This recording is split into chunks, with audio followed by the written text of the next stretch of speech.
It all started with a homebrew. During my junior year at the University of Vermont, a good buddy of mine, Matt Robinson, invited me over one day to try out his homebrew. I said, sure, come over, try out some of your homebrew. I went over to his apartment and he cracked open a couple of brews, poured them up, and I had a sip. And I was like, wow, this is really good, man. This is better than anything you can buy in the store. I bought a kit, I got a glass carboy, and I got some ingredients for a beer that I wanted to try to brew, which was something like the early Catamount maple wheat. So my very first homebrew was a maple wheat beer.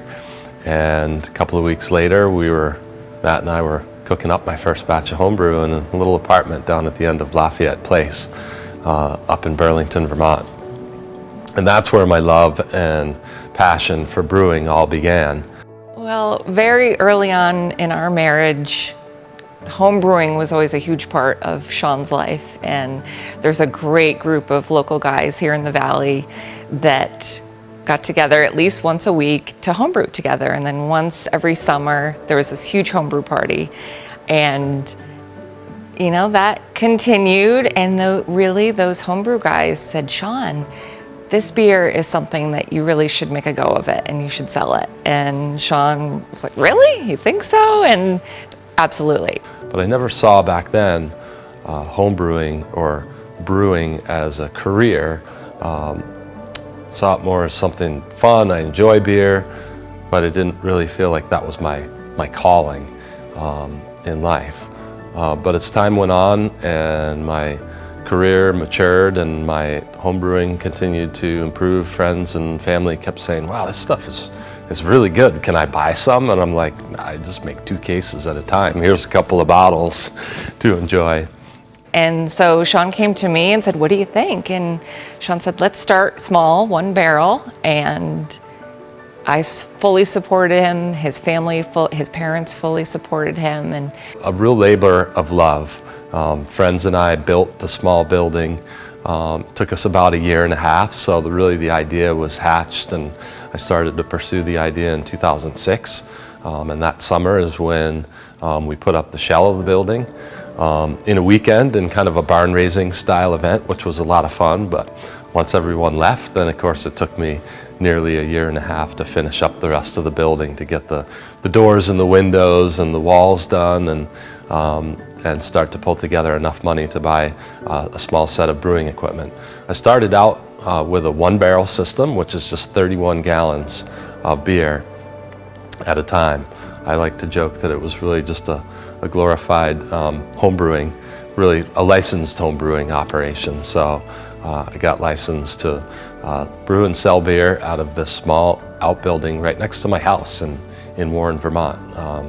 And again, that was back in January of 2008 was when we finally got our licensure together. so for Lawson's Finest first 8 years in business, it was just Sean and I as employees. We did everything. And for part of that, we also held our own full-time jobs on the side and raised a family. So looking back, it's really phenomenal at our bandwidth to be able to manage and grow a business, and it wasn't until 8 years into the business that we hired our first employee. And then our 9th year, we hired 2 more employees, and in our 10th year, we hired 38 employees. We basically exploded overnight. And what was really phenomenal was that Sean and I were a part of the interview process for every single one of our employees. And we truly are a mom and pop business, and once we grew to 40 employees, that mom and pop grew to a family. So I walk in here to the tap room, and I walk into the brewery, and almost every day I'm like, wow, you know, how did we get here? And from, you know, just a guy that makes homebrew to, you know, running this is a real business enterprise with, you know, over 50 employees that work for us now. and a place for the public to gather 7 days a week. So, wow, how did this all come together so wonderfully from very humble beginnings, and really it's because of a lot of hard work, passion, pursuit of quality, and a focus on our core values of communicating with transparency, always telling people the real story. So pursuing those core values, I think, and a lot of sweat equity got us to where we are today. And now we're a family of over 50 employees who really care about each other, and we work so well together. And it was so important for us in that interview process to hire people that held the same values that we do as a business, and to be able to educate our employees so that when customers come to our tap room and retail store, they're going to receive the same guest experience as if Sean and I were providing that to them ourselves.